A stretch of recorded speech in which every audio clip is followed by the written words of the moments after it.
शिक्षणाचा काहीच फायदा नाहीये ही गोष्ट बऱ्याच जणांना टोचेल, पण हेच खरं आहे. तुम्ही कितीही शिका पण राहणार नोकरच.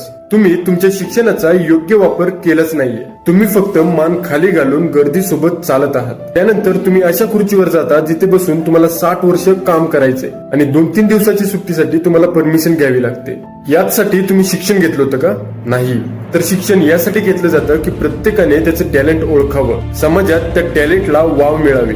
पण आज आपले हे समाज शिक्षणाला डायरेक्ट नोकरीशी जोडतंय. पोरा चांगले शिकून नोकरी कर. अरे पण पोराला नोकरी करण्यासाठी जन्माला घातलं होतं का तुम्ही? मला असं वाटतं की शिक्षण हे फक्त लसावी मसावी पर्यंत लिमिटेड न राहता मुलांच्या कौशल्यांना ओळखून त्यांना प्रोत्साहन देणारं असावं. इस देश में पढ़ाई लिखाई करने वालों को मिलता क्या है? सारी जिंदगी माँ बाप की दौलत और मेहनत को बर्बाद करके लड़के डिग्री हासिल करते हैं, उसके बाद नौकरी के लिए ठोकरे खाते फिरते हैं.